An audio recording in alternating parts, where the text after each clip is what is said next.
안녕하십니까.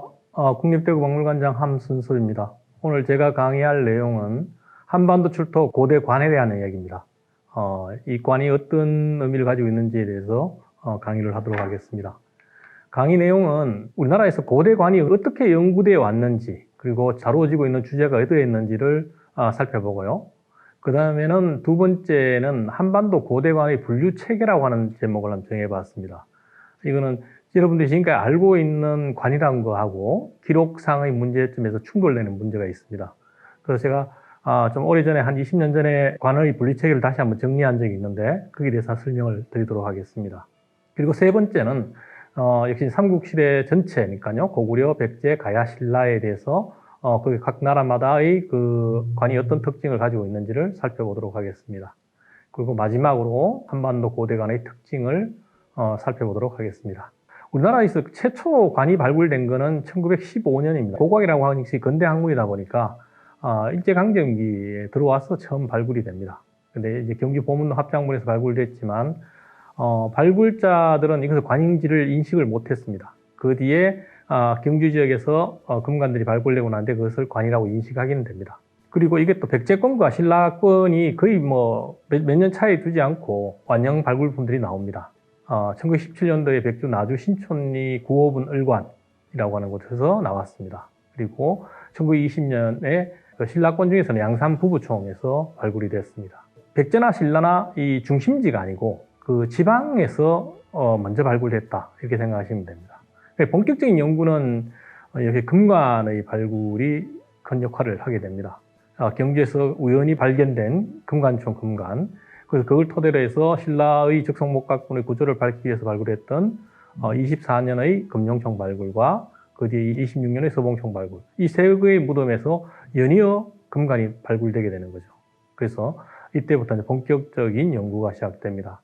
그러나 단점은 이게 이제 고고학적인 어떤 내용을 밝히기보다는 이집트의 투탕카멘 묘의 발견에 비견되듯이 황금 보물의 발견이라고 하는 조금은 이 자극적인 서사의 대상이 된 게 조금 아쉬운 부분이긴 합니다. 그러나 발굴과 보고서를 통해서 관모, 관식이라고 하는 개념이 만들어집니다. 근데 이제 이게 인식이 전환되는 게 있습니다. 우리의 손으로 백제의 왕릉과 신라의 왕릉들이 발굴되는 1970년대 전반이 됩니다. 이때부터 일제강점기 연구에서 조금은 벗어나는 연구가 본격적으로 이루어집니다. 앞서서는 해방 직후에 상징성이라든지 이런 거에 대해서 해석이 조금 달라진 적은 있지만 근본적인 인식 전환점은 역시 우리가 왕릉을 직접 발굴함으로써 이루어집니다. 그리고 역시 1980년대 들어와서 70년대의 발굴 성과들이 정리가 되니까 연구가 진척됩니다. 그런데 이 재밌는 거는 한국과 일본 학계가 동시에 연구의 전환점을 맞이하게 됩니다. 그 중에 가장 큰 점은 특정 양식, 그러니까 토기에 있어서 낙동강, 동안양식, 서안양식 이렇게 나누는 게 있는데요. 그런 것들을 하나의 정치 권력으로 보는 인식들이 생기게 됩니다. 그렇게 되다 보니까 한 지역에서 나오는 그 특징들을 설명할 때 특히 신라 권력의 소위 그 출자형 금동관 이런 게 있습니다. 출자형 관 이렇게 보통 부르기도 하는데요. 저는 좀 다르게 부릅니다만은 그것의 분포권을 신라로 보는 거죠. 마찬가지로 출자형 금동관에 나오는 지역의 토기가 약간의 통일성을 가지고 있는 점이 있습니다. 그것을 신라의 중앙과 지방 이렇게 나눠서 다 보게 되는 거죠. 그래서 또 하나는 관이라고 하는 게 이제 착장형 위세품의 하나로서 인식이 됩니다. 이것은 이제 최준규 선생이 이제 그렇게 처음 글을 쓰게 되는데요. 그래서 이러다 보니까 이제는 관은 서사의 대상이 아니고 역사적 맥락에 따라 해석해야 될 고고 자료로서 자리매김하게 됩니다. 그리고 1990년대에 들어와서는 좀 연구 주제가 다양해집니다. 그전에까지도 계속 개통론에 매몰된 게 있는데요. 이때부터는 관이 과연 무언가, 피장자의 위계를 나타내는가 안 하는가, 이런 것들이라든지, 과연 그것이 성별의 구분과 무슨 관계가 있는지, 특히 이제 위계 신분, 이런 것도 다 따지게 되고요. 그리고 세부적인 연구로서 이제 제작 기법이라든지 제작지, 금관이냐, 금동관이냐, 은관이냐, 이런 걸 따라서 재질별로 어떤 특징이 있는지 이런 연구가 1990년대에 이루어집니다. 그래서 오늘날 관점은 백제권과 신라권에 있어서 명확한 어떤 해석 기준점들이 있습니다. 우선 백제는 명확합니다. 뭐냐면 문영왕릉, 그리고 부여에 있는 왕릉사지, 익산 미륵사지, 탑지에서 직접 매납된 연도가 있는 게 이제 관식하고 같이 나오게 되는 거죠. 그러다 보니까 백제는 웅진 시기부터 사실 시기까지 명확한 변화상이 다 정리가 됩니다. 신라 거는 역시 황남대총이 해석의 기준점이 됩니다. 근데 이 황남대총에 대해서는 논자에 따라서 이제 시차가 한 50년 정도 납니다. 거기에 따라서 조금 약간은 유동성이 있지만 그래도 황남대총을 기준으로 해서 모든 것을 설명하는 경향이 있습니다. 그러나 통일된 의견은 뭐냐면은 이제는 관이라고 하는 것을 의관제를 시행했는 백제나 신라가 다 6세기에 이제 의관제를 시행하게 되는데요. 그걸 넘어가지고 5세기 때의 기곰속 장신구가 바로 의관제의 한 유형으로서 보는 거죠. 그래서 복식 체계의 틀 속에서 해석을 하고 있습니다. 제가 제시한 원고 중에 보면은 황남대총 논쟁에 대한 얘기를 조금은 했습니다.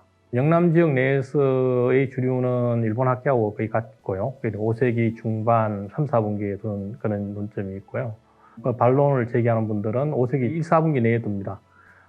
근데 이거는 또 이 중부 지역이나 뭐 백제 쪽 연구자들 중에는 또 그것이 따르는 경향이 좀 있습니다.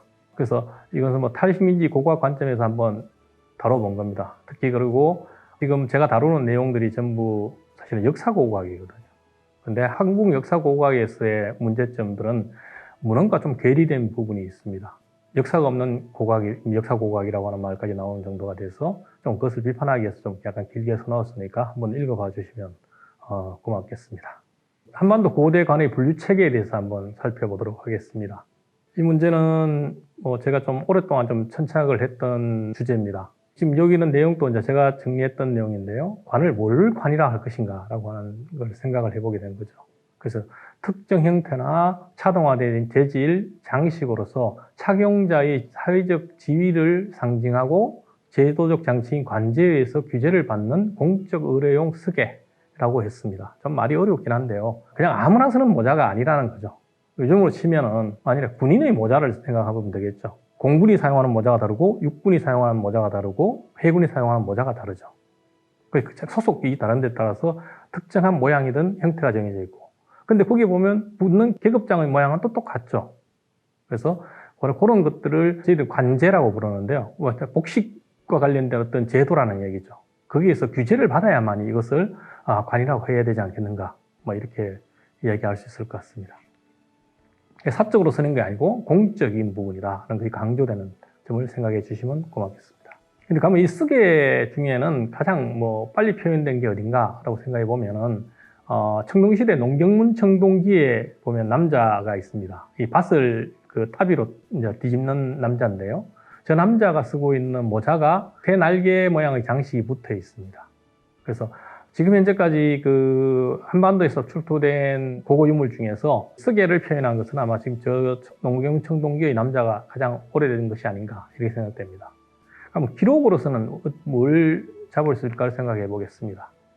기록에 대한 거는 우리 기록이 아니고 삼국지 위서동리전에 나오는 기록입니다. 사만 사람들이 보면 그 옷을 갖춰 입는 얘기 있습니다. 거기 보면 인수의 책이라고 하는 내용이 나오는데요. 신분에 따라서 저 등급이 다 나눠지는 거죠. 거기에 들어가는 것이 도장, 그리고 도장에 달려있는 끈, 그리고 옷, 그리고 모자. 인이 이제 도장이고요. 수가 매듭과 같은 거고요. 어가 옷이고 책이 바로 모자입니다. 이것이 등급에 따라서 색깔도 다르고 다 달랐던 것 같습니다. 그 중국 한나라 때의 체제 속에서 이미 등급별로 나눠주는 건데요. 거기 나오는 책이 바로 관에 대한 거라고 볼 수 있습니다. 왜냐하면 위계를 직접 나타내는 거기 때문에 그렇습니다. 그러나 저 책의 모양에 대해서는 아직까지 명확하게 알 수는 없습니다. 그럼 과연 고학적으로는 관이 그럼 어떤 오해를 받고 있는가를 한번 살펴보도록 하겠습니다. 금속으로 만든 대륜과 입식이 있는 유물이죠.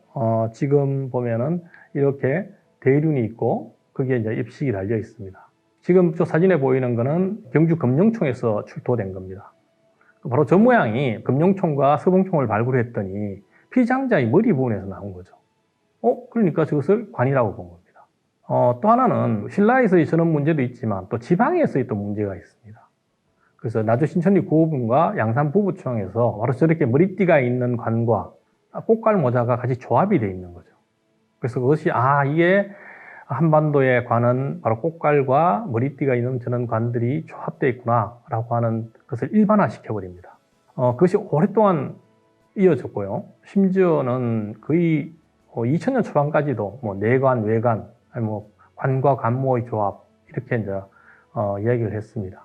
그러나 최근에 저희들 연구자들 입장에서는 그것을 잘 인정하지 않습니다. 특히 이거는 또 천마총 보고서라든지 황남대총 국분 보고서 이런 걸 쓸 때도 이미 뭔가 좀 이상하다. 이것이 조합이 아닌 것 같다라고 하는 것을 이미 선학들의 연구가 다 있었습니다. 그러나 최근에 이제 와서 저것을 조합된 걸로 보지는 않습니다. 그래서 오히려 신천리 고분이나 양산부부총, 1917년과 1920년에 가장 초창기였던 무덤에서 발굴된 것들이 오히려 일반화시킬 수 없는 특수한 상황으로 전환이 됐습니다. 근데 바로 이제 이 머리띠 있는 것만을 관이라고 불렀을 때의 문제는 분포상을 따져보면은 한반도의 일부 지역과 일본 열도에서만 이게 관이 사용되는 거죠. 왜냐면 이런 모양의 관은 그쪽에서만 나오니까요. 그러니까 고구려나 백제의 왕경에는 관이라고 하는 것이 없는 게 됩니다. 기록에는 관을 사용했는데 실제 고고 자료로서는 관이 없는 이상한 형태가 되어버린 거죠. 이것이 가장 근본적으로 제가 문제시했던 착안점입니다. 기록을 다시 한번 보겠습니다. 한자가 좀 많긴 한데요. 고구려의 관은 꽃갈 모양인데 거기에 세 기틀을 꽂았다. 이런 것도 있죠. 그걸로 가지고 뭐 높고 낮음을 구분했고 뭐 이런 이야기입니다. 세 기틀도 하나를 꼽는 게 아니고 두 개를 꼽는다든지 또 아니면 금과 은으로 장식했다든지 뭐 이런 것도 있습니다.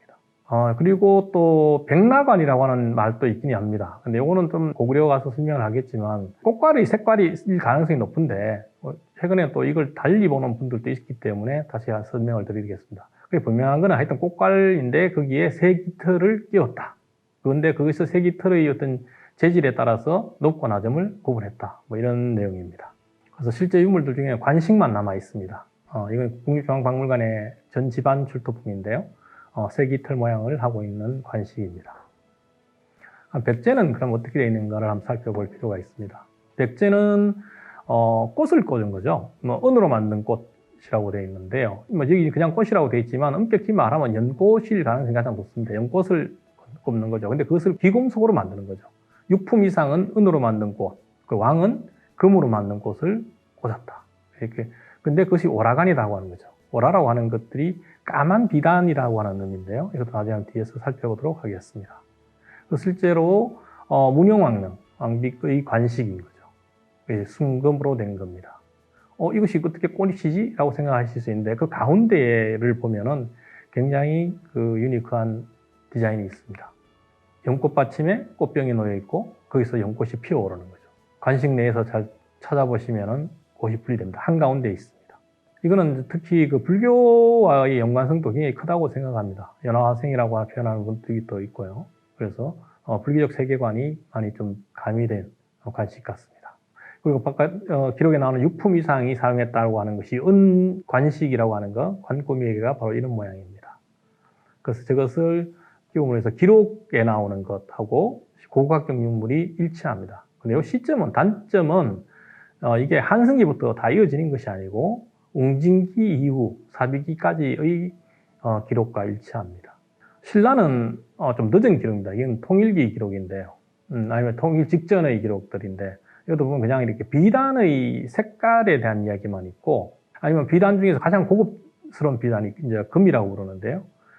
그래서 그 비단을 사용하는 관 아니면 뭐 붉은색 비단의 관 뭐 이렇게 되어 있습니다. 그래서 어떤 색깔로 가지고 구분했다라는 거 있고요. 그래서 고고학적으로 나오는 것들하고는 조금 오색이 될 거하고는 기록의 시점도 그렇고 좀 맞지가 않습니다.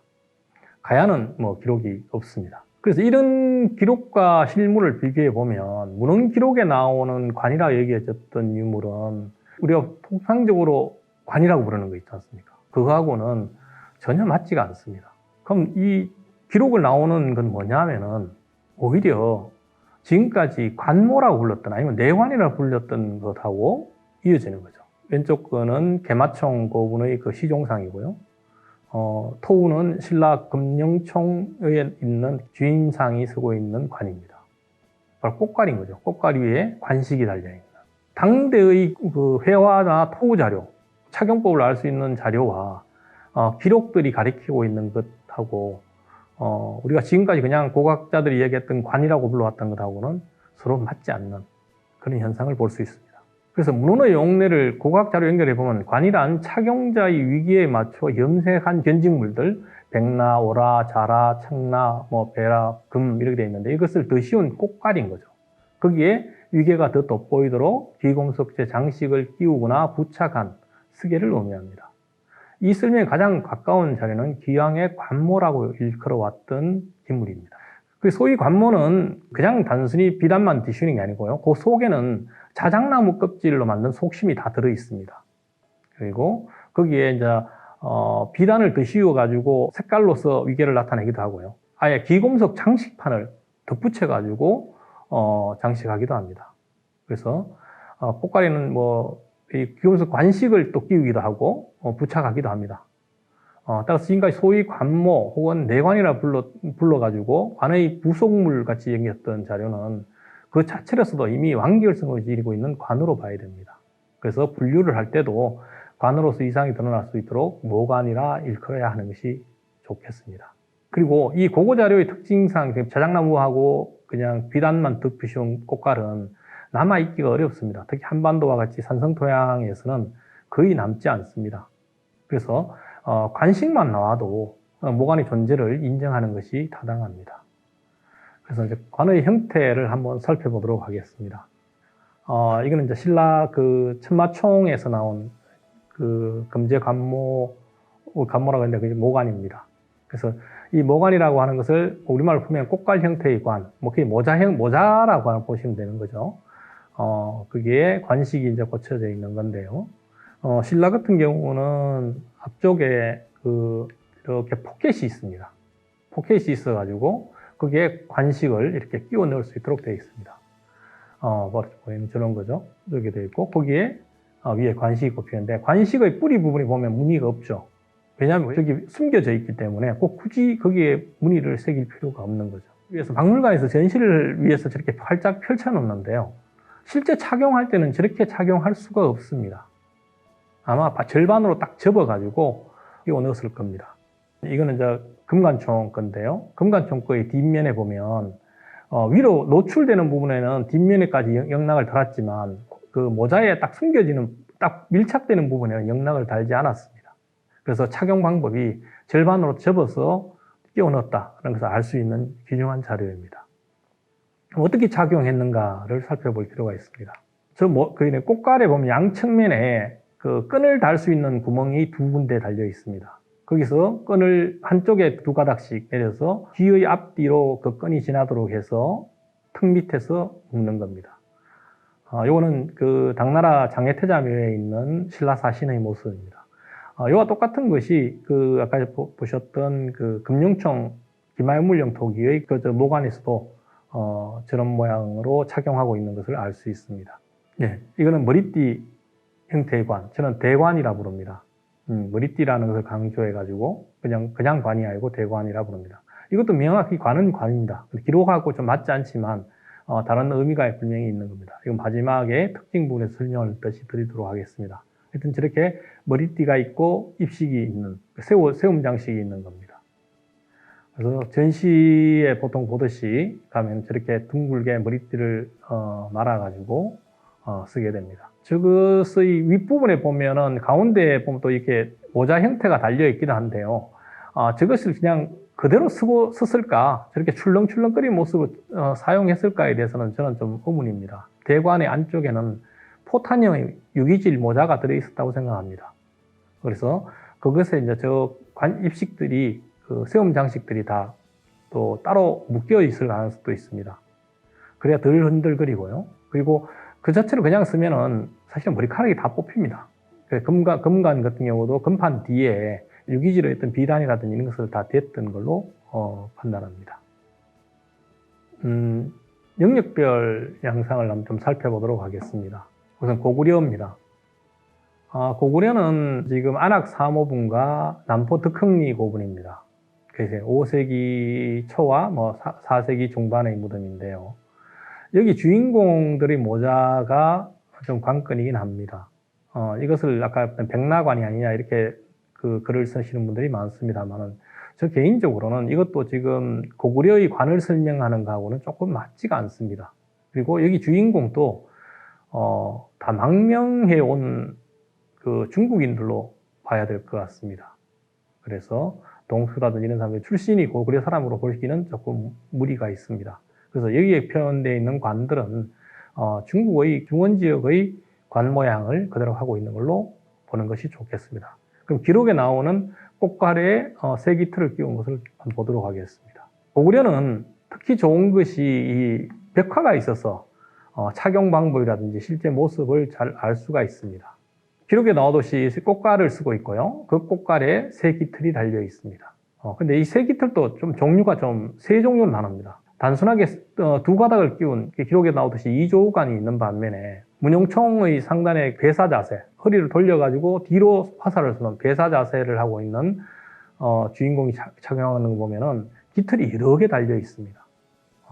그러나 이 이조우나 깃털이 여러 개 달린 관을 쓴 사람들의 그 관식은 금속이라기보다는 자연에 있는 그 새의 깃털일 가능성이 높을 것 같습니다.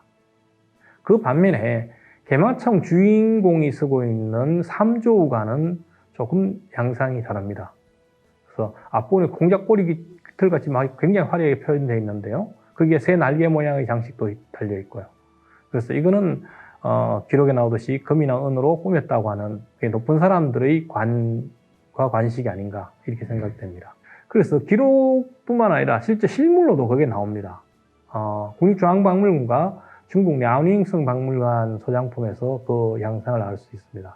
특히 그 중에서도 랴오닝성 박물관에 소장되어 있는 삼조우관은 고구려 평양의 그 개마총의 주인공상이 착용하고 있는 것과 거의 판박입니다. 그래서 이것이 그 실제 고구려에서도 가장 위계를 나타내는 관의 모습이 아닌가 이렇게 볼 수가 있겠습니다. 그래서 기록과 벽화 그리고 실물 고고 자료가 가장 일치하는 모양이 됩니다. 그에 비해서 국립중앙박물관 소장품은 조금 모양이 다릅니다. 정면과侧면까지도 새 깃털 모양을 하고 있는 점이죠. 저기 보면 밑뿌리 부분이 약간 경사가 되어 있는데요. 아마 꽃갈에 끼웠을 때 뒤쪽으로 약간 치우치도록 뉘어져 있는 모습으로 착용이 되었던 것 같습니다. 꽃갈의 모양을 한번 또 살펴볼 필요가 있습니다. 이것도 꽃갈도 계통이 좀 두 가지가 있는 것 같습니다. 고구려의 것도 드라마라든지 이런 데서 복원할 때 조금 저는 좀 마음에 들지 않는데 저는 단순히 그냥 꽃갈이라고 생각합니다. 그 앞부분에 저렇게 관식을 꼽는 포켓이 있는 거죠. 그 신라와 고구려가 거의 흡사하다고 볼 수 있습니다. 신라도 보면은 앞뒤가 확실히 구분되어 있습니다. 앞쪽이 좀 완만하고요. 뒷부분이 굉장히 급경사인 게 특징입니다. 거기에 비해서 가야나 백제의 경우는 조금 완만하고 앞뒤가 조금 구분나지만 신라만큼이나 그렇게 확연하게 구분되지는 않는 게 가야와 백제의 특징인 것 같습니다. 그럼 고구려에는 그 대관이 없느냐라는 거죠. 사실 대관이 있다고 글 일들이 있을 겁니다. 아마 찾아보시면 대표적인 게 청암리사지 그죠. 이거 말고 또 일본의 그 천리 참고관에 있는 것도 뭐 관으로 본 적이 있습니다만은 그거는 이제 실견을 제가 오래전에 해봤더니 그건 관이 아니었습니다. 그건 마구였을 가능성이 높고요. 그래서 그건 아예 제외했고 논란이 되고 있는 것은 역시 청암리사지의 보관입니다. 굉장히 화려한 불꽃 무늬와 매듭 장식이 있는데요. 그래서 이걸 뭔가 했는데 무슨 1차적으로 사지에서 나온 거죠. 그리고 머리띠에 보면 저렇게 연꽃이 아주 입체적으로 표현되어 있습니다. 그래서 이거는 사람이 쓰는 관이라고 보기는 어렵습니다. 사람이 쓰는 관이라면 저 매듭도 저렇게 판을 그냥 이렇게 뚝뚝 잘라가지고 매듭 모양을 만들지는 않겠죠. 그래서 이것을 사용하는 곳이 뭔가를 알 수 있는 자료가 일본에 많이 있습니다. 바로 일본 그 불상의 보관들입니다. 일본 나라 호류지에 있는 것들인데요. 여기에는 그 백제 관음상도 그렇고 이제 구세 관음상도 그렇고 조금 이 청암리 사지보다는 좀 늦은 겁니다. 그러나 거의 흡사하다는 걸 아실 수 있겠습니다. 연꽃 장식이 입체적으로 되어 있다든지 늘어뜨린 매듭들이 입체적이지 않고 그냥 판을 그냥 모양을 오려가지고 매듭을 표현했다든지 그렇습니다. 이 호리지에는 이 관음상 두 개뿐만 아니라 사천왕상도 보면은 이런 관을 쓰고 있고요. 또 일본 도다이지에 있는 니게쩌도에 있는 불상도 뭐 이렇게 되어 있습니다. 상게쩌도도 그렇고요. 뭐 그쪽에 있는 그 불상들의 보관도 이런 모양을 하고 있습니다. 그래서 고구려에는 지금까지 그 모든 자료를 찾아봐도 사람이 사용하는 대관은 없는 게 특징이라 할 수 있겠습니다. 백제는 그 전에 한성시기에 대해서 사실 알 수가 없었습니다. 90년대까지만 해도 한성시기의 관에 대해서 그냥 기록을 유추해서 계속 뭐 연꽃 형태가 이어졌겠지라고 그냥 막연하게만 생각했던 거죠. 왜냐하면 실물 자료가 없으니까요. 그런데 조금 의아한 것이 이제 일본에서 나오는 것들 중에 일부가 저건 분명히 백제와 연관성이 있는데라고 생각했지만 실제로 우리나라에서 나오지 않으니까 특정하기 힘들었습니다. 그러다가 드디어 이제 그 공주와 서천에서 이제 그 한성 시기의 관이 나온 겁니다. 그 공주 수천리 1호와 4호 그리고 서천 부장리 5호의 관입니다.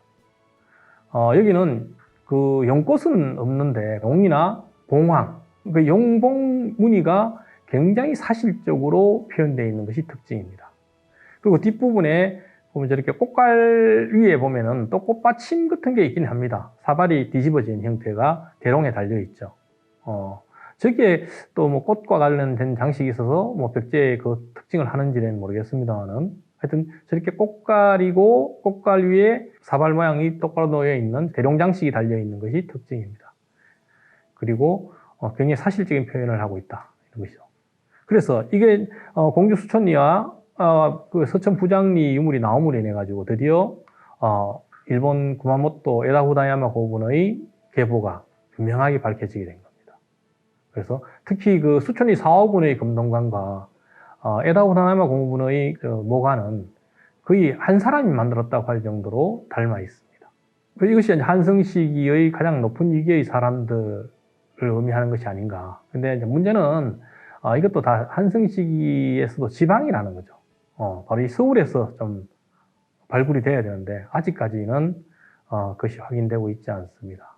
아마 저렇게 금동으로 만든 장식들이 나오는 걸 봐서는 이 백제의 왕릉에서는 아마 순금으로 된 것이 나오지 않을까 그런 기대는 해봅니다. 그리고 이 용봉문 계열이 있는 반면에 또 하나가 뭐냐면 초화문 계열이 있습니다. 이건 논점에 따라서 약간 좀 갈립니다. 용봉문과 초화문 계열이 모두 한성시기 것이고 그것이 그 위계의 차이다 이렇게 보시는 분이 이제 이한상 선생은 그렇게 보십니다. 저는 그게 아니고 좀 이게 사용 시점이 서로 다르지 않겠는가라고 봅니다. 저는 초화문 계열은 웅진 시기 초까지 내려온다라고 보고 있습니다. 그래서 한성 시기의 전반적인 것은 용봉문 계열이고 거기에 초화문 계열이 후속에서 나타나는 것이 아닌가라고 하는 것이 제 생각입니다. 그래서 화성 요리의 위치도 잡은 거고요. 그래서 이것도 보면 투조 문양으로서 그걸 알 수가 있습니다. 이 투조 문양이 어떻게 변화하는가가 만들어진 순서를 의미하지 않겠는가 하는 겁니다. 그 전에까지 제가 논문을 쓸 때는 요 세 개를 정리해 봤고요. 이번에 이제 이번 강의를 위해서 화성 요리거의 문양도 한번 다시 만들어 봤습니다. 화암미술관부터 고흥안동, 이제 경주박물관에 보고 있는 국원 기정품까지는 다 이연문이 순차적으로 변해 온 양상입니다. 그에 비해서 화성 요리는 3년문입니다. 그래서 지금 현재 순서로는 화성 요리가 가장 빠르고 화암미술관 소장품, 고흥안동 고분, 그리고 국원 기정품 이렇게 나눠 봅니다. 여기서 재밌는 거는 화암미술관 소장품이죠. 저기에 보면은 이연문도 있지만 봉황이 아주 그냥 디자인화되어 있죠. 앞에 한성시기 그 서천 부장리 거의 그 사실적인 봉황과는 좀 다른 아주 그 디자인 도안화된 것이 있습니다. 저는 그런 점에서도 이 초화문 계열이 용봉문 계열과는 조금 시차를 두고 있는 것이 아닌가. 그냥 흔히 말해서 관을 만드는 데 있어서의 그 모티브가 좀 많이 바뀌어가는, 전환돼 가는 것이 아닌가라고 봅니다. 그럼 여기서 기준점은 뭘 봐야 되느냐 하면은 고흥안동 고분입니다. 화성 요리 같은 경우도 지금 유물로서만 정확하게 편찬을 하기가 좀 어려운 점이 있고요. 화암미술관이나 국원 기정품 같은 경우는 다 이건 도굴품들이기 때문에 연대를 알 수가 없는 거죠. 그 반면에 고흥안동 고분은 이거는 좀 시기를 명확하게 이야기할 수 있지 않겠는가라고 생각합니다. 왜냐하면은 그 고흥안동 고분을 축조했던 사람을 누굴로 볼 것인가의 문제가 있는 거죠. 거기 무덤 구조가 북부 구주형의 일본 열독의 석실문입니다. 거기에 관식은 백제의 관을 쓰고 있는 거죠. 그리고 갑옷은 또 일본 갑옷을 입고 있고.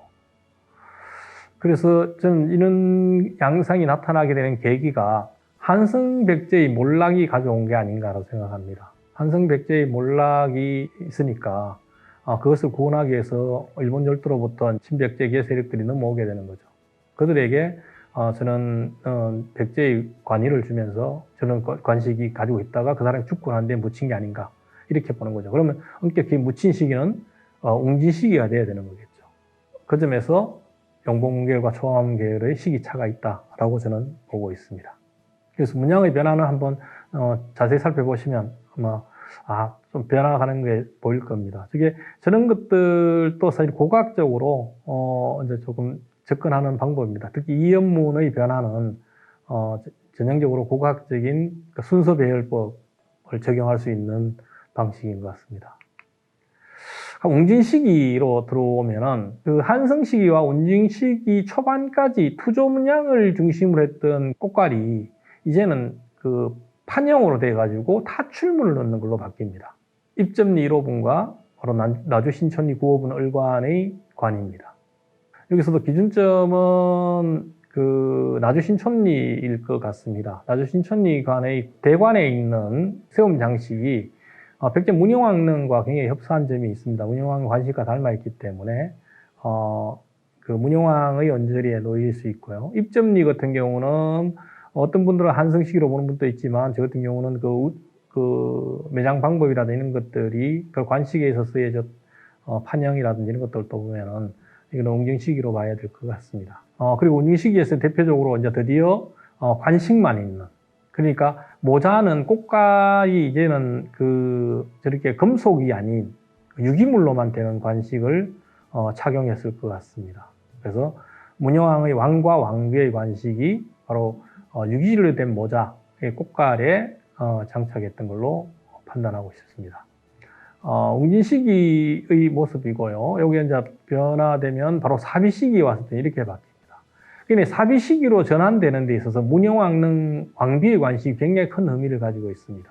도안화되는 거죠. 그 전에 사실적으로 어떤 표현하는 것에서 그것을 딱 이미지의 부분만 딱 따내가지고 도안으로서 딱 만들어져가지고 완벽하게 구성하는 것이 사비시기의 겁니다.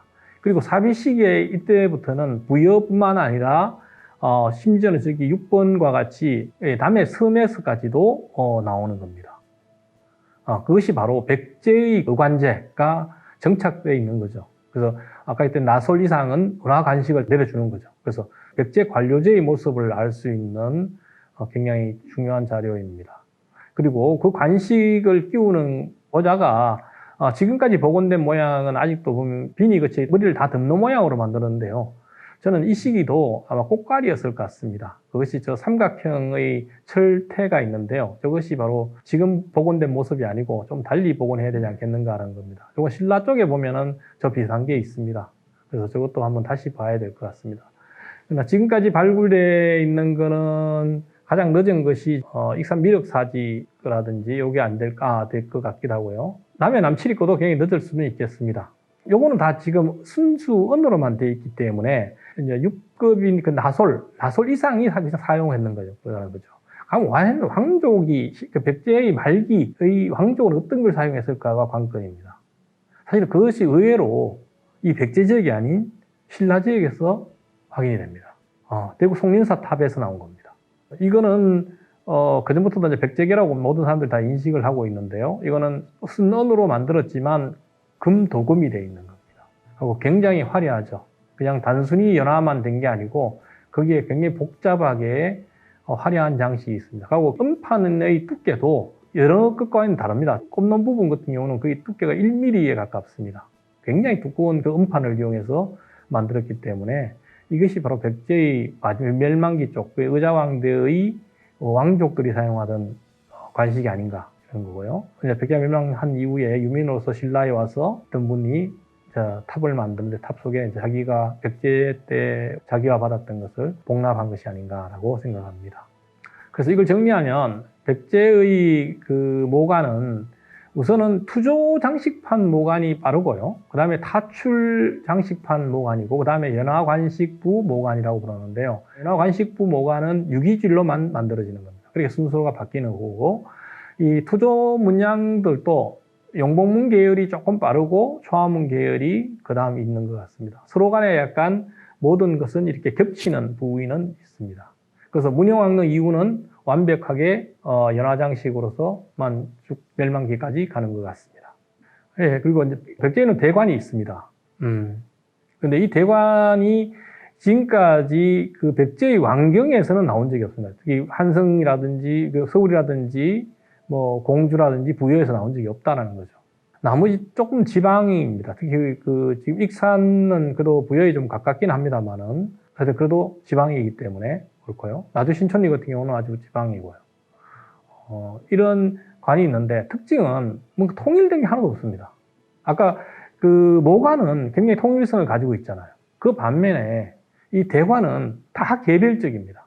개별적이어가지고 뭐 그걸 하나로 엮어가지고 무슨 설명하기가 굉장히 곤란한 점이 있습니다. 특히 입점리 같은 경우는 3개나 4개 정도의 관이 들어갔던 것 같아요. 근데 이건 이제 도굴되다 보니까 정확한 조합상을 알 수 없는 게 가장 큰 단점입니다.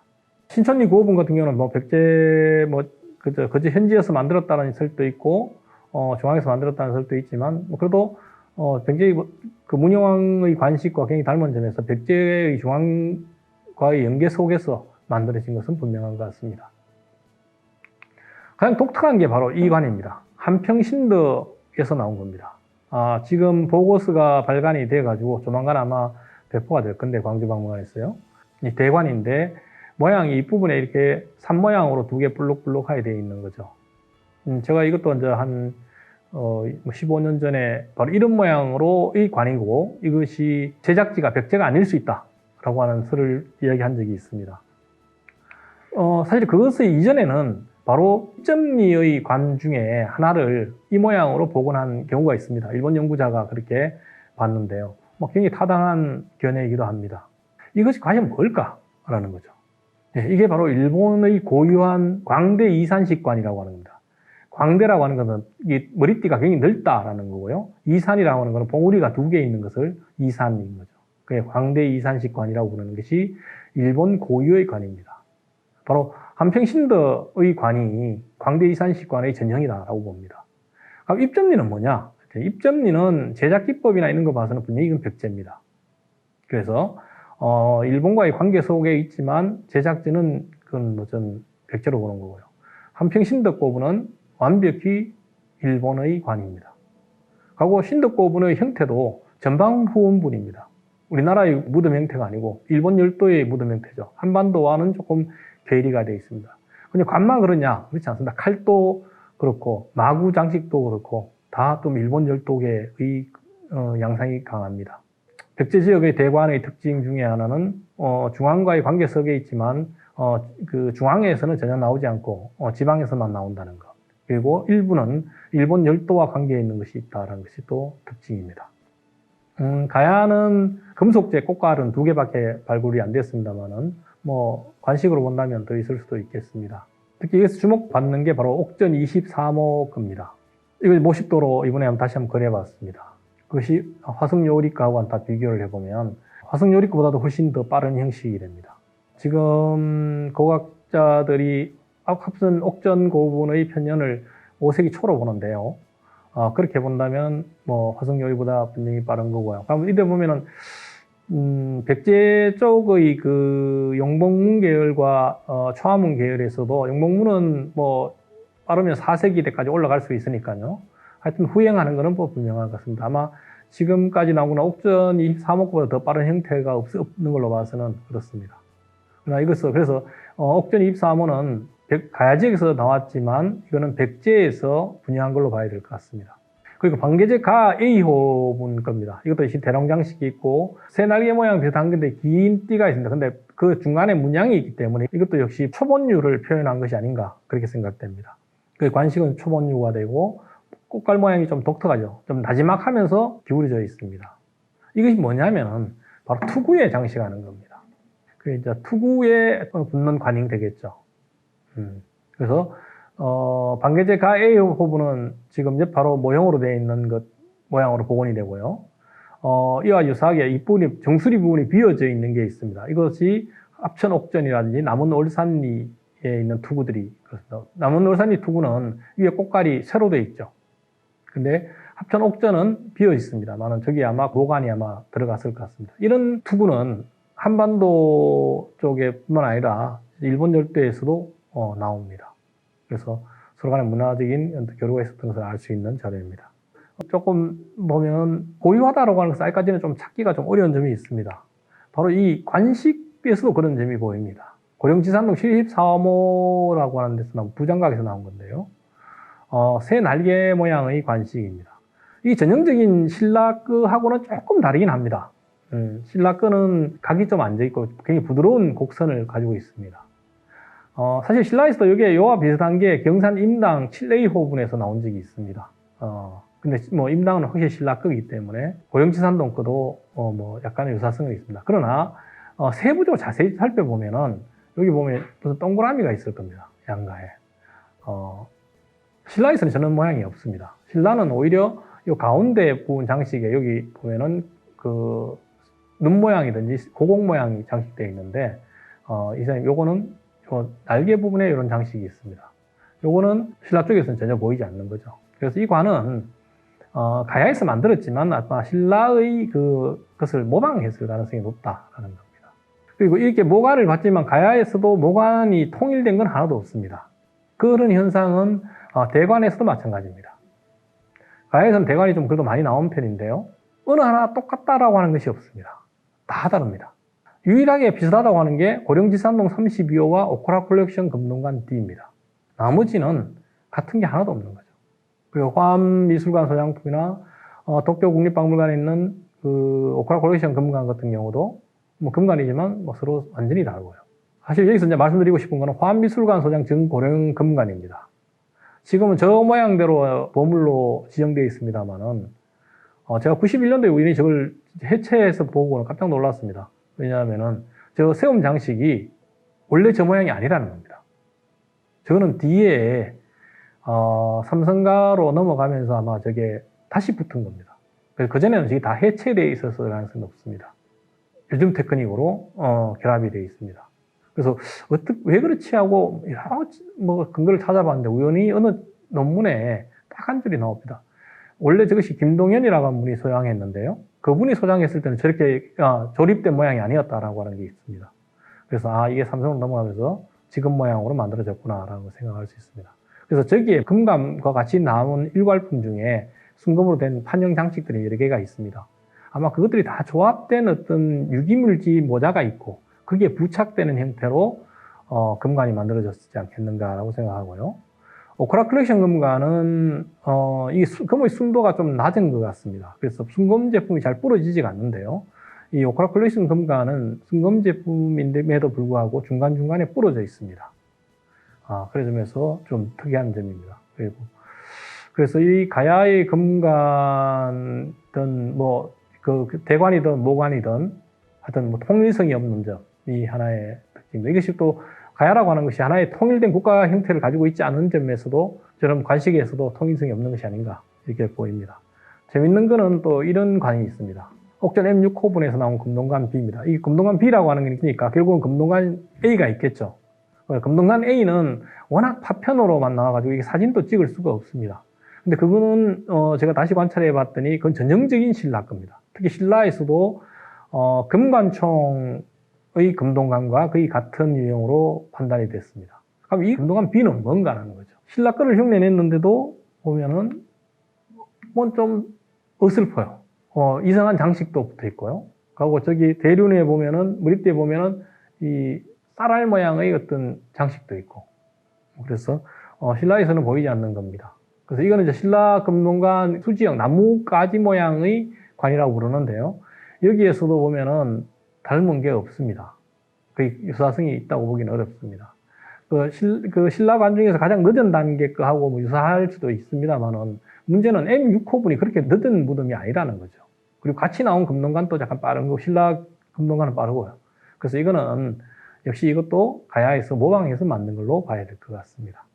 예, 이제 신라로 넘어왔습니다. 우리나라 이 고대 관의 연구 중심은 신라입니다.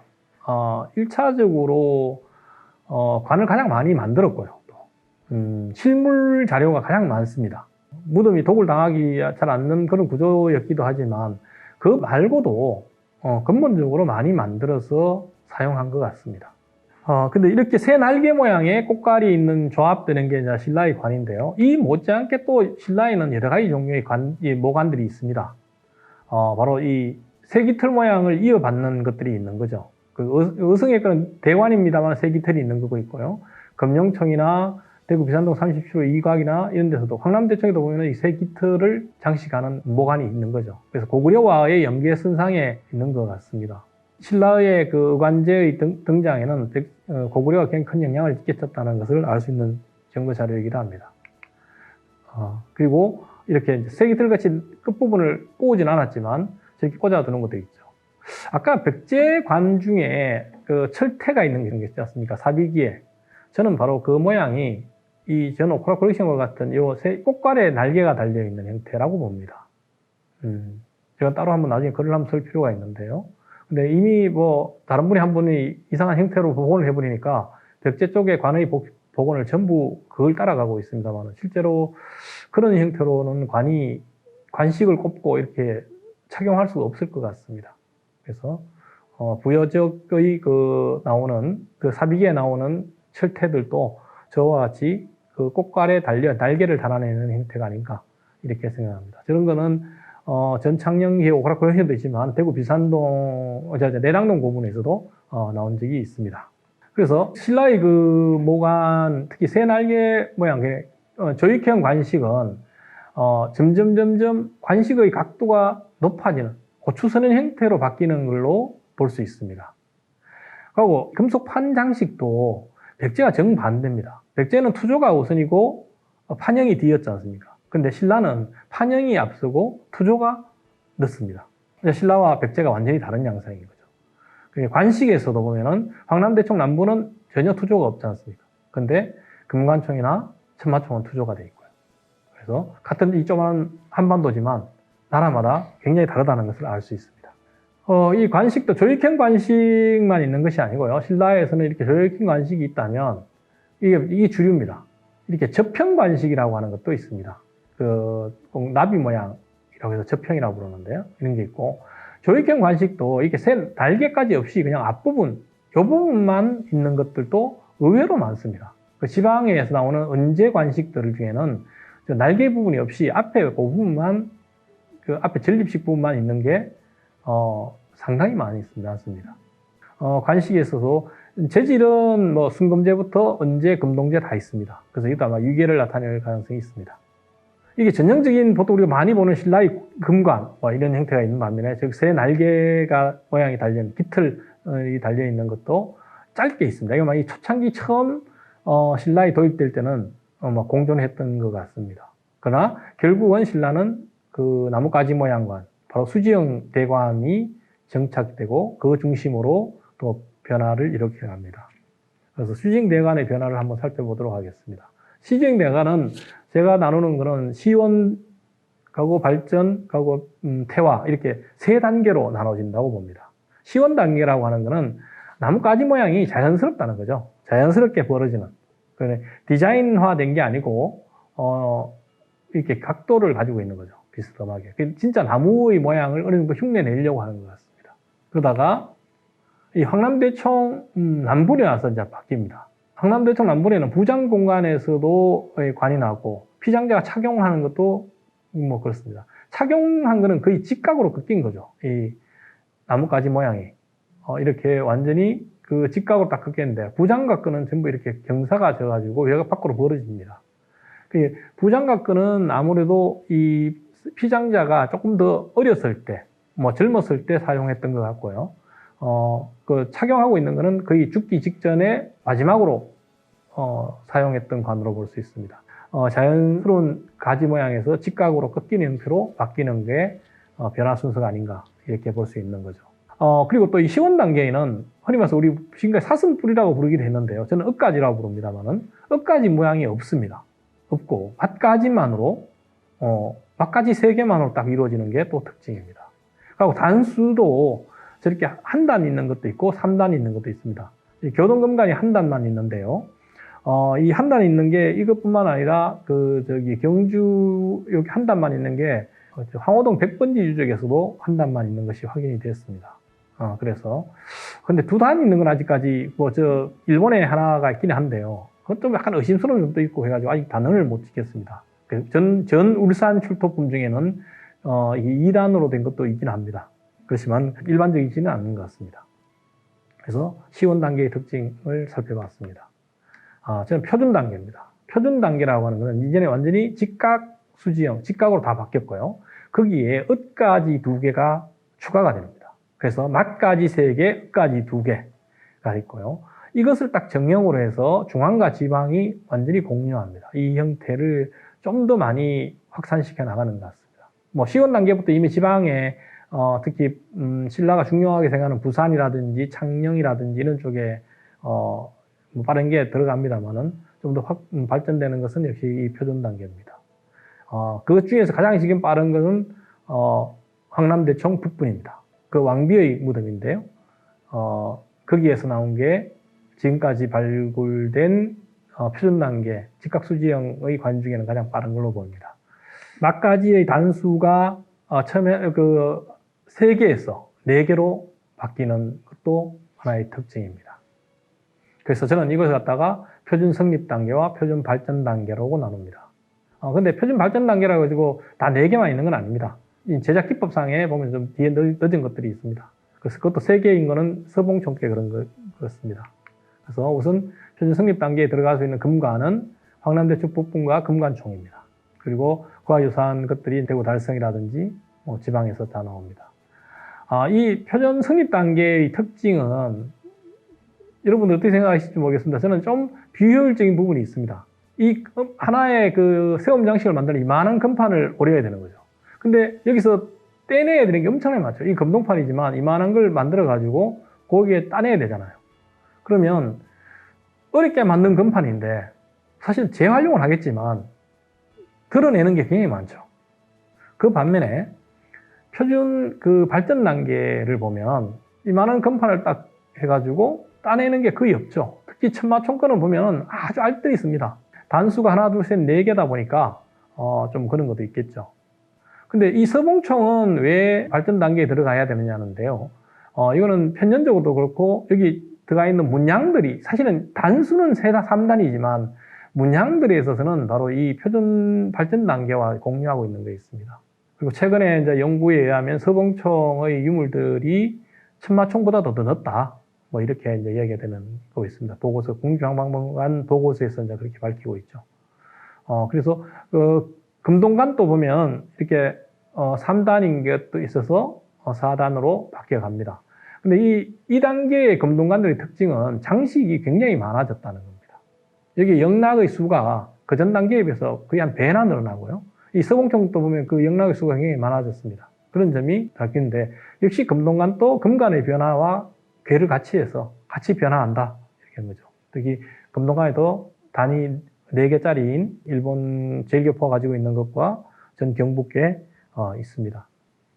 태화 단계입니다. 이제는 갑자기 읍가지가 사라져요. 막가지만 있는데 읍가지 자리에 막가지가 들어가다 보니까 막가지 5개만 딱 있습니다. 그러다가 그 나중에는 막가지 4개로 접가된 거죠. 그리고 더 이상은 만들어지지 않습니다. 아무튼 저는 이 단계가 이제 더 이상 금관이 만들어지지 않는 단계라고 봅니다. 금관이 필요 없어지는 단계. 왕족들이 더 이상 이 금관에 의지하지 않는 단계가 아닌가라고 생각합니다. 그래서 전환 단계에 보면은 국립중앙박물관 소장품이나 동원 기정품이 있고요. 은령총구도 있고 경주의 보문동 합장본 또 여기에 포함됩니다. 굉장히 장식이 많아지고 읍가지에도 굉장히 장식이 많죠. 그러다가 읍가지가 그냥 막가지로 대체돼서 막가지 5개만 딱 있는 이런 형태까지 변화하게 됩니다. 그리고 그 관의 크기가 굉장히 큽니다. 머리대의 폭이 거의 8cm나 됩니다. 그리고 높이도 지금까지 확인된 신라 관 중에 가장 높습니다. 동원 기정품이 그렇습니다. 그러다가 갑자기 굉장히 초라해집니다. 일본의 마에바시 김간측과 금동관 같은 경우도 높긴 합니다만은 나머지 부분, 한반도에서 발견되는 건 굉장히 또 작아지는 거죠. 작아지면서 조악해집니다. 그리고 더 이상 이제 또 금도 아니고 금동도 아니고 이제 구리판만으로만 생기는 거죠. 이것이 뭘까라는 거죠. 우선 일본 정교 금관총 금관 같은 경우는 이 군마현이 있는 지역이 또 신라계 유민들이 거주하던 지역이고요. 그래서 저 개인적으로는 한반도 신라에 저 관을 만들어서 좀 보내달라. 자기들의 정체성과 관련돼서 아마 그래서 신라에 요구해서 받아간 것이 아닌가. 그 신라에서는 더 이상 이게 필요 없는데 그 사람들 하는 거죠. 반면에 이게 지금 대표적으로 나오는 이 파주 성동리 같은 경우는 한강유역에 그 진흥왕대 이후에 신라가 점령한 지역이라는 거죠. 거의 신신라인입니다. 이제 경상도의 그 낙동강 동쪽에 있던 신라의 사람들이 아니고 신라가 확장돼 가면서 주변 지역을 확장해 가면서 새로 점령된 지역에 나뭇가지형관이 나오는 거죠. 그 태화형. 이거는 신라 본토에서는 사라졌는데 그쪽에서만 보이는. 이거는 새로 신라로서의 자기들의 입장을 정리하는 게 아닌가 이런 생각이 듭니다. 근데 그 단계를 지나고 나면 안동지동 같은 경우는 이게 또 안동에서도 굉장히 꼴짝입니다. 그게 중심지가 아닌 거죠. 그래서 그런 지역에서 나오고요. 이 안동지동도 그렇지만 그 뒤에 나오는 뭐 단양, 하리, 추암동, 특히 추암동, 금동강 같은 경우는 피장자의 가슴팍에 방울이 잔뜩 있습니다. 철로 만든 방울이 잔뜩 있는 거죠. 그리고 60대 그 할머니예요. 그럼 저건 아마 분명히 지금 무당인 거죠. 그러니까 신라의 대관이 가지고 있는 의미를 여기서 찾아낼 수가 있는 겁니다. 왜 대관인가라고 했을 때. 근데 왜 모관은 따로 있고 대관이 따로 있는가 이런 거죠. 그래서 설명하는 자료가 저는 추암동 거라고 봅니다. 그리고 거기에 있는 방울이 그것을 설명한다. 이렇게 보는 겁니다. 전체적인 다시 변화 정리하면 이렇게 됩니다. 자연스러운 나뭇가지 모양에서 직각수지형으로 가고 그래서 억가지가 추가되고 그러다가 점점 커지다가 더 이상 금관이 안 만들어지는데 금동관은 굉장히 커지는 거죠. 그러다가 나무이 점점 조악해져 가지고 동관. 사실 동관도 있지만 철로 만든 것도 있습니다. 밀양에서 나왔는데요. 철로 만든 건 더 조악합니다. 그것도 보면 거의 샤만적인 그 무당과 관련된 것 같습니다.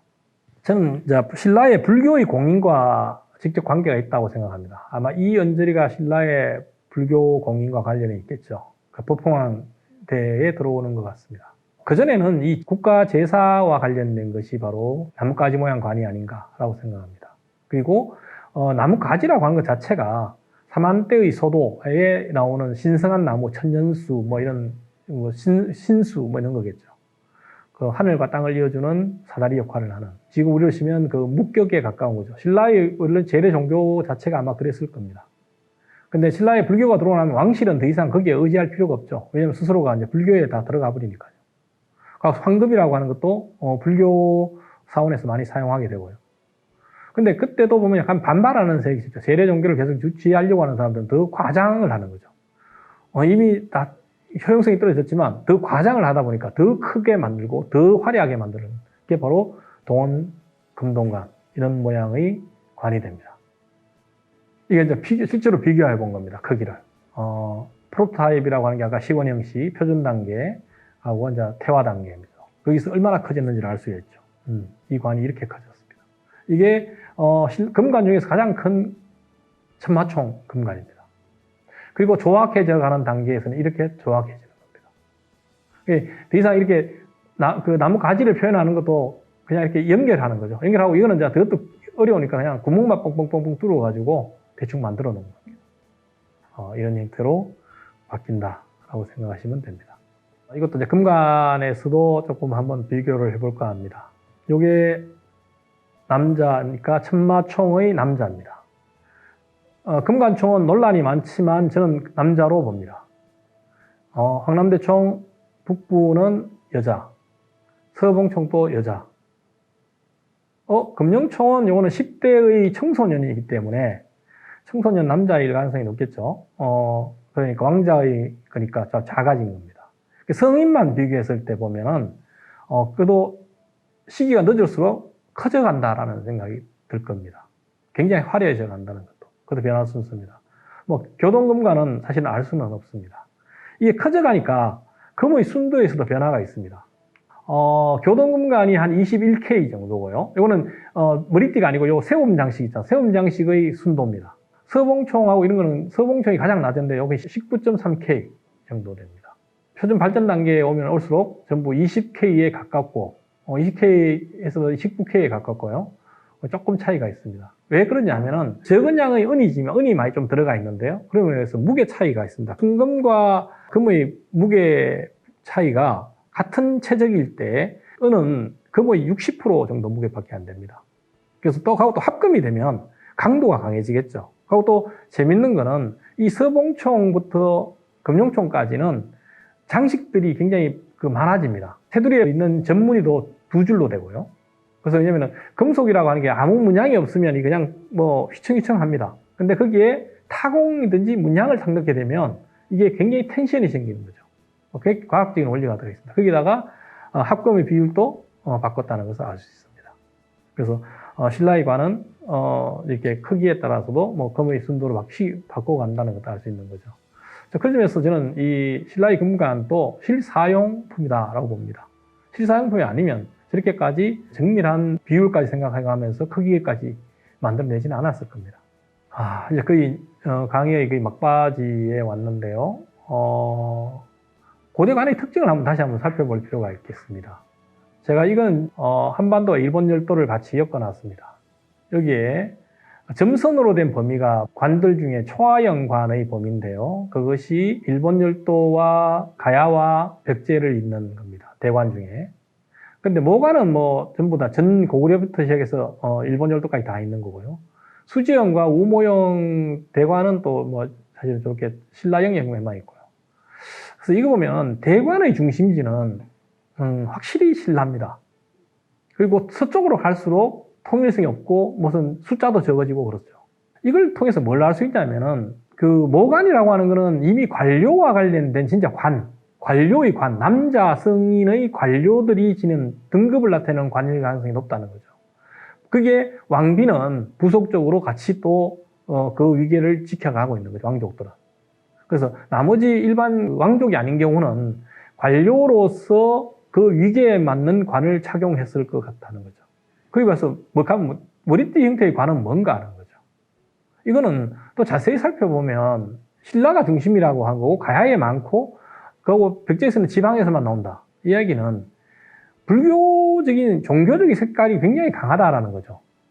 불교가 들어오지 않은 지역이죠.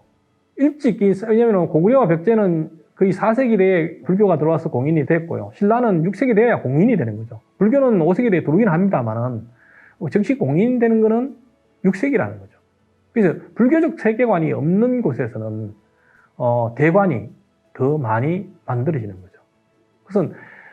그래서 무덤 속에 대관을 왕족들이 착용하고 들어가는 것도 지금도 그렇죠.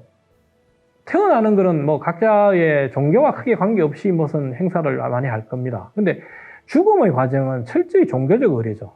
종교에 따르는 만들어진 그 장례 절차에 따라서 사람을 묻게 되는 거죠. 그래서 신라권의 금제대관을 왕족들이 착용하고 무덤 속에 묻히는 것도 바로 그런 장례 절차상의 문제가 있는 거죠. 그리고 속세의 인격적 존재로서의 등급을 나타내는 모관 같은 경우는 그냥 부장칸에 들은 그런 게 아닌가 생각됩니다. 지방에서는 사실 이거나 저거나 받은 것들이 뭘 받았냐에 따라서 그걸 그냥 무덤 속에 부장하는 경향이 있고요. 그래서 분포도만 딱 본다면 확실히 중심에 있어서의 신라 중심이 변화되는 거죠. 근데 모관을 만일에 우리 한반도 초대 관이라고 했을 때 모관만 본다면 관례절에서의 모습을 가장 잘 드러내고 있는 것은 역시 백제인 것 같습니다.